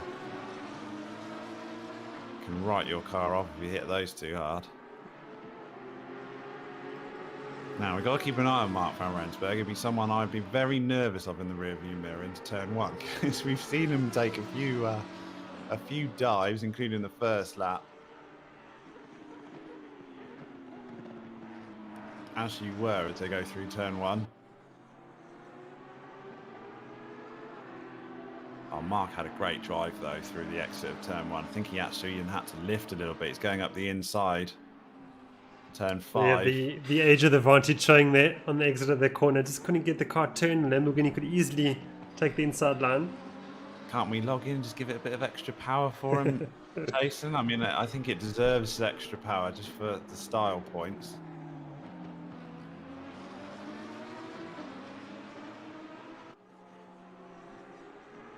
I think he'd have the biggest fan base of the season, though, Quay Klaassen. So he's clearly going for Instagram followers rather than pole positions, possibly.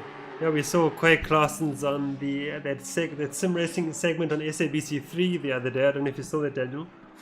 No, I And, didn't. Was he? yeah, Oh, excellent. Well, he was interviewed on live TV, I think it was, and just talking about general sort of sim racing in general in the country and how it's taking off. And yeah, I think Quay presented himself very well. oh, fantastic. So he is after Instagram followers, then. Yeah, looks like it, yeah. Yeah. Well done, Quay. But yeah, good stuff. He's unfortunately got a Lamborghini right tucked up behind him now, and if he doesn't get a good clean exit out the last corner down the straight, then Mark's going to be dive bombing, I'm sure. But no, he did. The gap's made. And Rensburg made a bit of a mistake through the chicane, went a bit deep in the first one, and then lost time on the second. Peter Gelden is asking, will there be a drop round again this season? Yes, there will be. So your worst round will not count. Which helps out anyone that made a mistake like a stop-go or got a disconnect. That's the reason why we do it. So if you get a disconnect, it's not really your fault. It's one of those technical issues. or you can't quite make it for any such reason, you've got that 1 round sort of grace period. Yeah. So there's 6 rounds for this season, isn't there? One Yeah, more than usual. So that's you've right. got to complete 5 races instead of 4.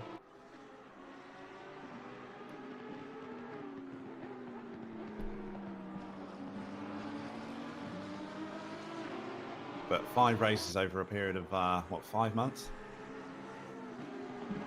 There is obviously a good chance that something could go wrong with one of them, especially with a 50-car grid. So I think drop round's an excellent thing that we're all happy to have. Certainly as drivers, you're really happy to have it. Daniel. Oliphant is past Essa. We missed it again. It's not our night tonight. Oh, come on. There was 6 seconds last time I looked, so we really did drop the ball there. Unless I just can't believe S would make mistakes. So we're gonna have to get a replay or something somehow. I blame the chat. You're just as much to blame, guys. 54 people watching this. I think we're gonna need a third one of us to help us keep track of all the gaps. Can we put someone on Oliphant Essa watch just permanently and give them super chat status so that they come up flashing so we can go back and hunt them down. And Jonathan, Oliphant's had great pace though, hasn't he? He has had great pace, has to be said. It's just very strange what happened to him in the pit stops to drop so far back. Got drive through for Jonathan Bench. Yeah. Yes, Jonathan Benz and Jason Isherwood both drive through penalties. So that's corner cutting. Yes, I think it's corner cutting. Yeah. Yeah. I imagine that last chicane very, very easy to cut corners, and you can only do it so many times before you get drive through. Craig Claassens is letting race leader Bashir Jadwat through. The 2 teammates. I have to say, I am a fan of live penalties for corner cutting. I know it's quite painful for drivers to accept, but it isn't fair that you get away with doing it. So, you serve a penalty once and then you won't do it again. So it's very, very good. We didn't have that functionality in the Seto course, and it was a little bit missed, I have to say. Agreed. Because I mean, you can't go back checking everyone's corners for 90 minutes in a race to make sure that they haven't done it 3 or 4 times. Doesn't work that way, does it? It looks like somebody's had a huge off. There's just debris all over the circuit. I think there must be turn 5 or 7 or something like that.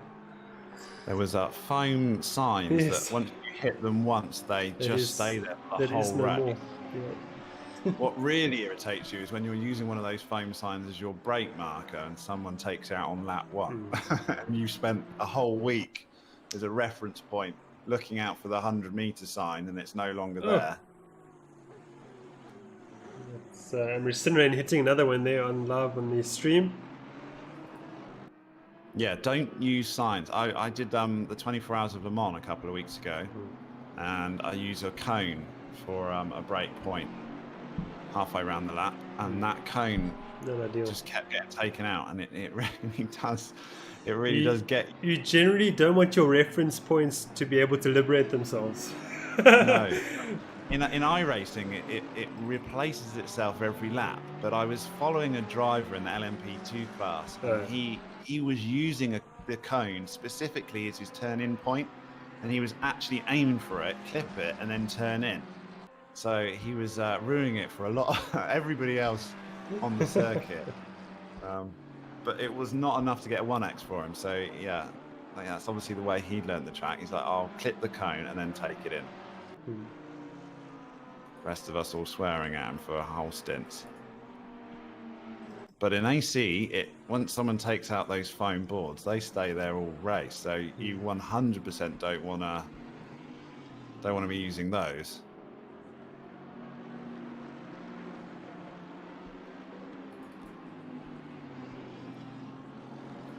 Been great recently for motorsport, sim racing, real life, fantastic Formula 1. You watched Formula 1 yesterday, obviously. I did, yes, of course I did. Yeah, brilliant. Really, really good. Yeah, it wasn't very exciting, but 3/4 into the race, and it started getting interesting. Safety cars and cars destroying themselves is just fun, though, isn't it? So that's good. And we've got, looks like rain this weekend for the second round of it, so that should be exciting. Red Bull Ring with rain. We've had obviously the virtual 24 Hours of Le Mans since we've been off season. That seemed to go very well with our Factor 2. Week after we did the iRacing 24 Hours of Le Mans. I was in that. That was brilliant. Really, really good. I finished. Fantastic. Well done. Really, really good at Le Mans. That's all you're after to start with, really. So yeah, it's been good for motorsport. Now we've got F1 back. It's sort of, yeah, something for us all to look forward to. And then the first season of this, the first round of this season for us guys here. So happy days. Yeah, exactly. Put a smile on our face in what can otherwise be a bit of a miserable year. Yeah. So an Audi about 2 minutes back seemed to lag incident and then took out another foam board. It was quite spectacular. Seems to have come right again though. Yeah, pings are looking across the border pretty good. We had a bit of server issue at the start, but seems to be rock solid now, thankfully. This is Van Rensburg and Klaassen still going at it. I have to say, I think we're doing better than the F1 guys for retirements, aren't we? Most guys still out on track. 42 cars still out on the circuits, only 6 down on a 48 grid. I think Formula 1 had about 10 disappear.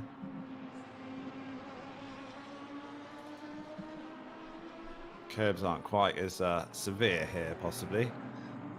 Well, they're looking at that sausage curb there, sort of the third last corner. I think Formula 1 car doing that would be quite devastating. Yeah. So, I think the difference is when there's a curb that a Formula 1 car would go over and it would destroy, they never hit it because they're that good a driver, aren't they? When there's a curb that they can get away with, but it's just a bit of a vibration, then it seemed impossible to stop them using it. So it's almost like they need... It was quite strange. So the Mercedes-Benz were telling the two drivers to not, hit the curbs, but they're still hitting the curbs every lap. I don't know if you noticed that as well. Yeah, they were just ignoring it, weren't they? Thinking, well, I actually said, I don't think it was suspension. I didn't believe them. I think Hamilton said. But yeah, it's clearly gearbox issues. Which is interesting. Vibrate the gearbox to bits. Those, but on the stream, the sound from the curbs was severe, wasn't it? It was louder than the engine noise. Yeah. So Does that mean I call it a forced stroll? But even one of the forced strolls had to retire because of that same problem. I think Mercedes-Benz were reacting to what happened to that car. And Williams had a destroyed gearbox as well, wasn't it? So it clearly is an issue that if they don't get a solution in the next 3 days, they'll have it next week as well. So we've got 20 minutes left of this race, and we've got Bashir Jadwat cruising ahead. No problems whatsoever. He has been a masterclass this evening. Back to form, because he sort of struggled a little bit at the end of last season. I think it'd be fair to say. I think he would be the first to admit that last few rounds of the season, he was just sort of scraped across the line, if you like. But yeah, he's put all of that to rest now, because the fastest lap of the race, pole position, and led from first to last. With 20 minutes to go, I don't want to say too many flattering things to him. We'll move on. Because that would be a bit unfortunate. Amr Sinner now is also with the drive-through penalty. So I think the cut tracks are sort of adding up now, and now the drivers are getting penalised. I don't know what the limit is. Why? Do you know what it is? No, I don't. It varies from track to track. Right, okay. So I don't know what it is here. But yeah, like you said, they get in 20 minutes to the end, so we'll probably keep an eye out. We'll probably see more and more of those drive-through penalties, and I bet you all of them are on the chicane at the end.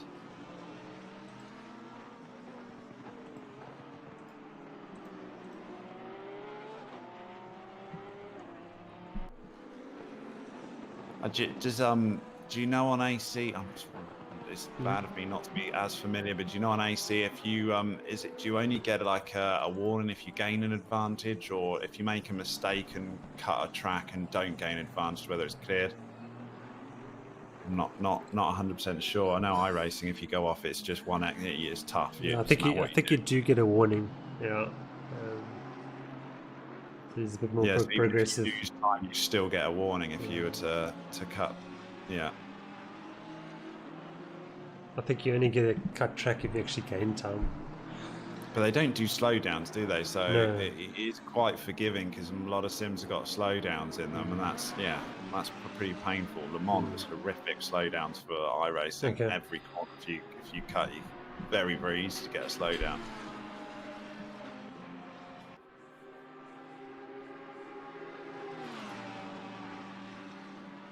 Christopher Langhofer now on Lawrence Sterner. This is for 10th position. He's got the job in there. The Lamborghini very quick even compared to the Ferrari.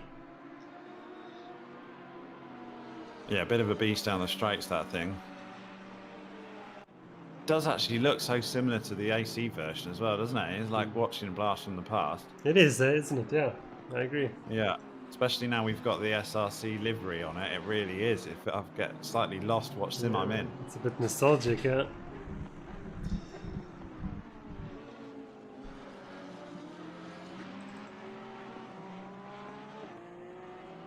But ACC is really looking very good with the way the graphics are presented, and wow, I even noticed a difference compared to what we were watching last season. Yeah, it seems to have tweaked things, from what I can see. We've got a nice sort of evening dusk coming through now at 5 o'clock.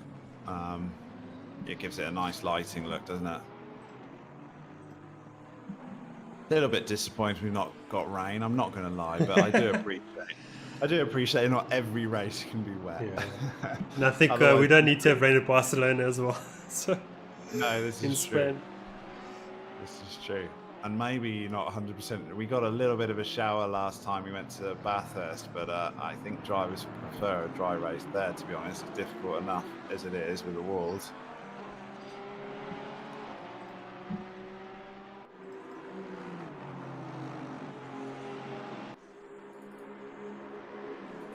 So Gabriel Rousseau's got himself past Evan Lisher and up into 4th position. So do you feel a little bit sad that he got tangled up in that first lap, really? Because he's been very, very quick and he's a brilliant recovery drive, as we'd expect from him. But to get up into 4th, just got to question where he would have been. Because he lost so much time that first lap instantly. He waited patiently on the side of the track, but he just had to sit there. Yeah, I think it would have been very interesting to see how far up he would have gone. Yeah, I would like to. I'd like to bet that he would be giving our leaders a bit of a run for their money, but you never know. 4th position could be his drop round. Yeah. That would be my best round by a long margin. But he would be dropping it. Oh, it's a disaster, terrible. Oh, at least I got myself sort of settled. Bashir Jadwat's found himself in a lot of traffic at the moment. He needs to be very careful not to be caught up in all these battling cars around him. Oh my word, that's busy. In fact, the worst situation to be in with 50 minutes to go. He's putting a lap on Langeveld now, so it shows you how quick he has been. And he's all piling out the way for him very nicely. The advantages of being the leader. If you're running crew chief and the crew chief's very adamant that the class leader is up behind you, so you seem to jump out the way a little bit more than you would for anybody else.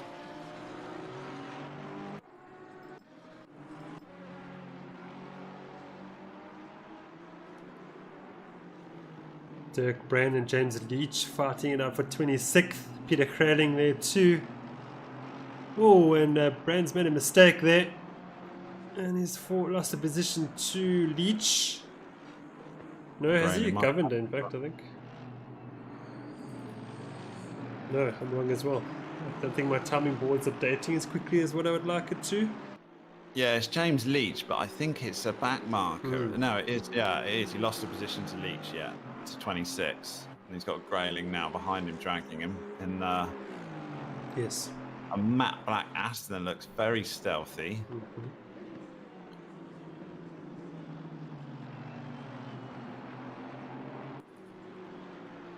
Yeah, time screens in ACC could do with a little bit of an update, I think. I don't like the Delta not being live. Yeah. That's how we met. That's what I'm going to put the blame down for. That's how you missed an instant where all of a sudden it just disappears and you don't get the position changed. So it would be very nice to have some live data on there. I'm sure they could get that sorted. Just put an email down to Kunos for you, Jason.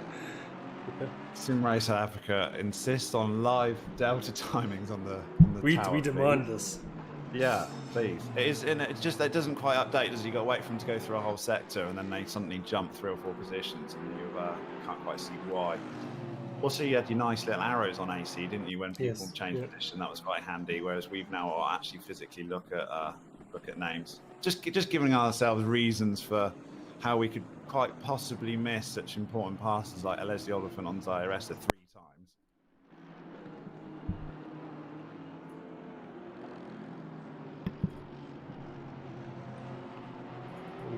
Very just making busy. Yep. Yeah, just saying, very busy little packs at the moment, isn't there? Like little groups of cars that are all clumping together.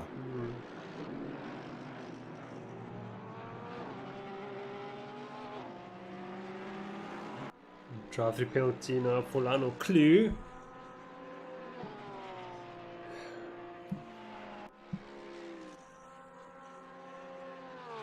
But yeah, Oliphant looking very comfortable in second position. Yeah, I think he's been solid for his second place, to be fair to him as well, hasn't he? Yeah, really has been. He's had the pace very quick. When you've been behind Essa for so long and trying to make a move, I think you are deserving of that spot. I'm quite sure Harry got it, unfortunately, but I think he's merited it because he's pulled quite a significant gap. I think like 14 seconds back to Essa now. Watching Devolt now on board with him. He's got a run on Devon Nisha. This is for 5th position. 17 McLaren goes defensive early on. Wow, look how quick the Bentley is. He's got it done, I think, even before braking. Yes. Yeah, it was too defensive there, and I think he almost had to pull out of it. He crossed the track so quick. He lost massive space, hasn't he? Now it's gone. Yeah. As if that car didn't need to be more sinister looking as it is. He goes and gets a matte black livery. Does look like the Grim Reaper coming up behind you. I think Nell was using Aston Martin, I think, last season. He was, yeah, bright green one. Yeah. That's quite a different drive. That's quite a different car selection, I would have thought, isn't it? Aston Martin, nimble little car. I think after Van Rensburg's win at Spa, I think a lot of people sort of considered the Bentley more. Inspired them, yeah. We got Bathurst next, haven't we? Is it Bathurst in round 2? Yeah, so that next, the Bentley's going to come into its own. So they might have just had one eye on that round, particularly. Very strong track for that car combo. McLaren, the Devonish, I'd like to think is a bit of an all-rounder. This is Louis Serfontaine for Black Widow. The red Aston Martin, the 214. Doing a okay job there in 22nd position. This is for the Raptors part of the team.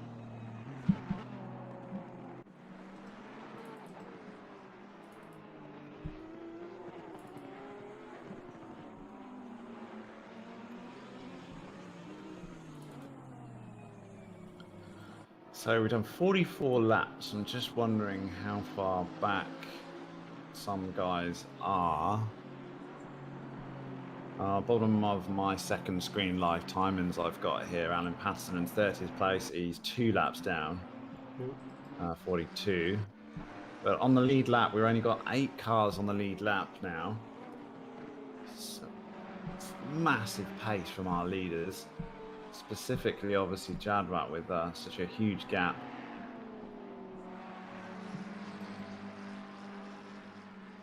He's still lapping quickly. I mean, his last lap, 144.6, only second down off his ultimate fastest. It's just always 44s, just relentless.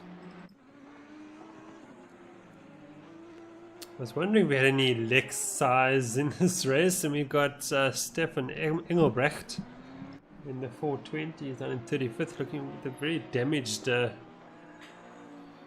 Lexus with the bonnet. Yeah. Second and looking, isn't it? Neil Berger with a drive-through penalty now too. Oh yeah, see, Uncle Breck's bumper, his bonnet's popped. Stays out though. Aston Martin's still a very, very popular choice. I think it's a good all-round car, isn't it? Quite easy to drive.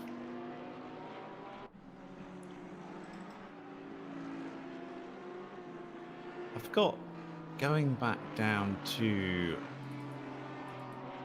on our screen, we've got Alexander. Has had a pit stop. Brent Alexander. Still showing 1 next to him. He's still got come to pits. It's only 8 minutes to go. Yes, Avery he does. that he's got a compulsory pit stop required. Yeah. That's unbelievable. He's managed to go He's gonna get disqualified if he doesn't do that. 82 minutes on.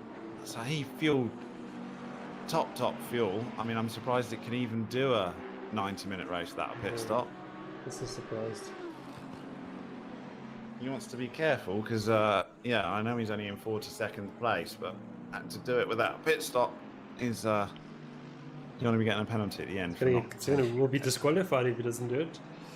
Oh right, so it's more than a penalty. Yeah, and I mean then he throws away his Division 1 points that he's earned as well. So yeah, sure he's going to come in anyone shortly. that's got a note to Brent Alexander, quickly ping him a message. Come on, Peter Caldenas, tell your man he needs to come and do his pit stop.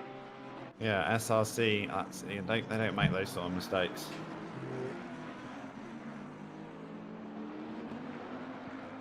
And this is doing some sort of a test for SRC. Well, unless our timing screens are wrong, but I don't think so because everybody else got a green tag next to them.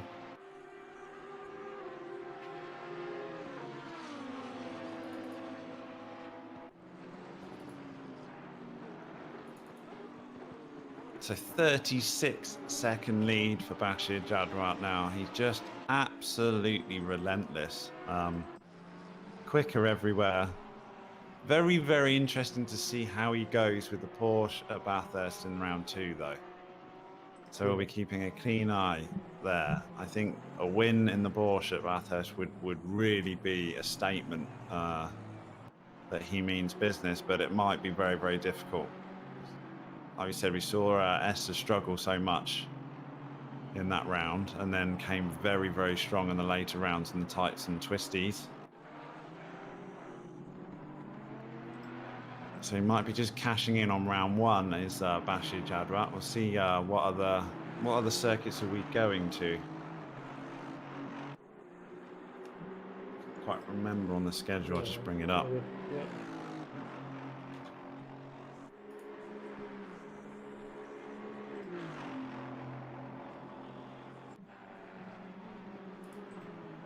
So we've got Bathurst round 2, Nürburgring round 3, which you'd think would be sort of similar to this Zandvoort. The Porsche would be awesome there, won't it? Surely. Spa, we know. We had that's the last round, and Suzuka also we've done before. Yeah. So Nürburgring and Zandvoort we haven't been before. Is the Zandvoort updated for the?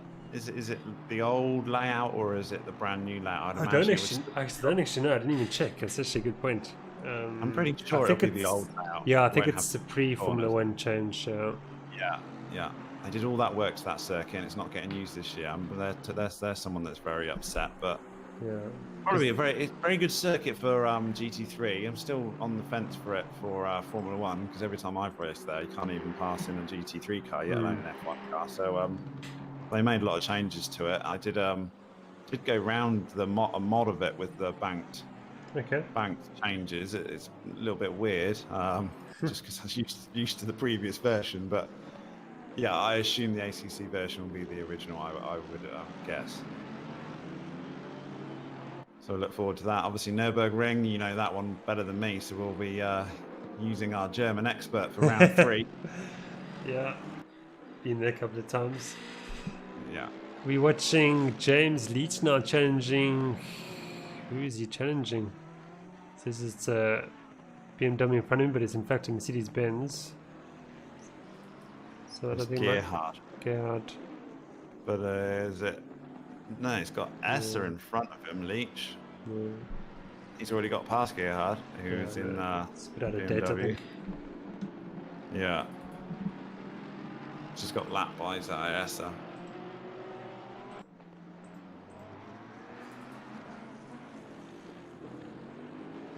So Gerhard is our only BMW driver. He's in 26th place. Make of that what you will as to the quality of the M6. First time I've seen it on track, actually. Slightly strange because the Z4 is such a popular car in AC.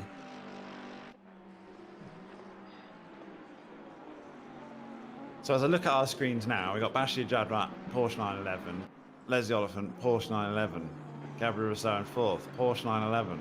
They had an incident at the start, so got to be said that this track suited the Porsche, isn't it? Mm. We had that Kyle Army last season, but when you're looking at the screen and it's just littered with Porsches at the top, it does give you a good indication of that car being suited to this track. Maybe also help Gabriel Rousseau cling his way back through from 17th place all the way back up. And of course, we still got the Division 2 race this Wednesday evening. I think we've also got 50 cars entered for that one as well. As one of the cars has a serious lag moment. I think it's disconnected from the server. I'm not sure who that was. It all seems well again. Yeah, so that race is on Wednesday evening. I would like it if we had a third division for ACC. So if you're watching this, you want to get involved in the racing, you're very welcome to join us still. It's not too late at all. And yeah, if we get any more signups, then what we'll do, we'll just split the second division into 2 divisions, so we'll have a third division. And in fact, I've received. And we say Division 2, but to be quite frank, the Division 2 is littered with some new drivers that might be incredibly quick. We don't know. Yes, of course. So yeah. I mean, we've got the likes of Morgan McCall and Junior McCall, who are very prolific in other leagues, who decided to join us as well, which I'm ecstatic about.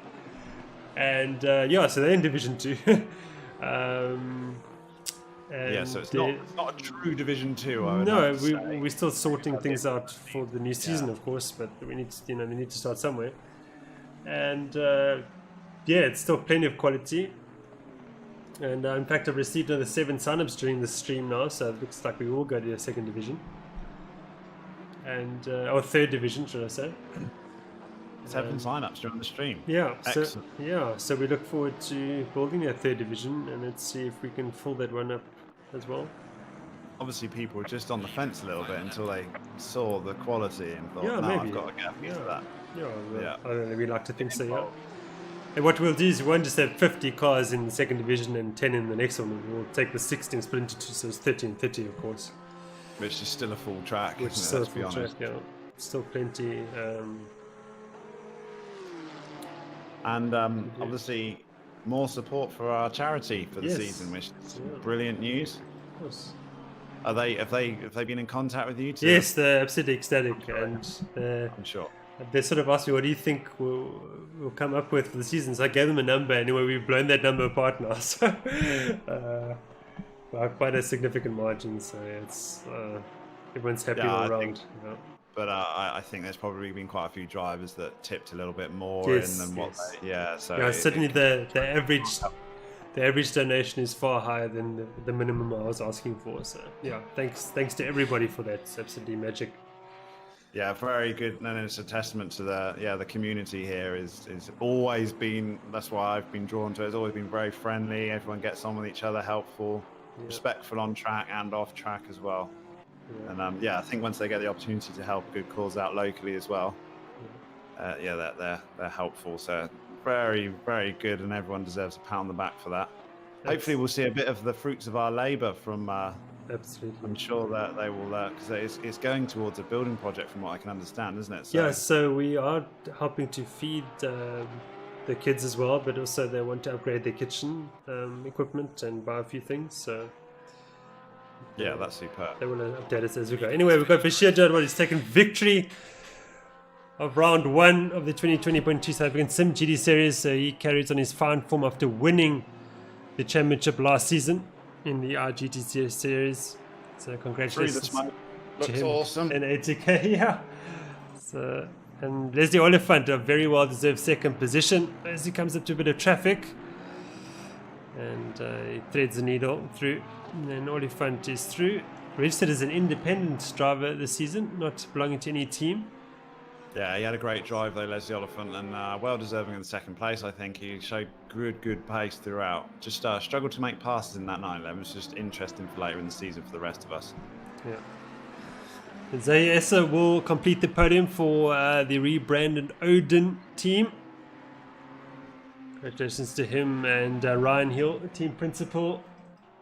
And Gabriel So, what a comeback for him. He'll be ecstatic about that, I think. 4th position, what could have been if he didn't get that contact which turned him around. There's Daniel Not bad now. for a rusty driver, eh? Yeah, I think everybody's a bit worried when that rust disappears. Yeah. Yeah.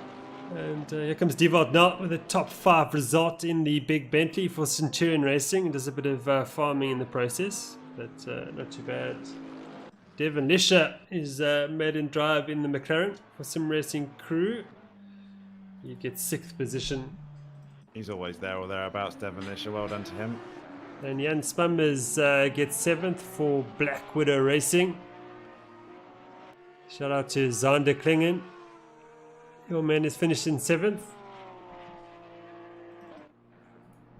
Here comes Marcus Stone. It's for Slick Racing. He's the last of our drivers on the lead lap, so everyone else is finished already. So Mark Hembry, Christopher Langeveld finished the top 10. Christopher Langeveld just, yeah, they will be really upset with themselves with the stop-go 30. I think that just cost him a huge amount of time, unfortunately. But yeah, still gets in the top 10, so well done.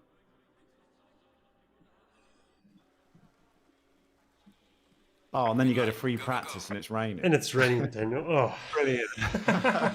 how fitting. Oh, that's unfortunate. How fitting.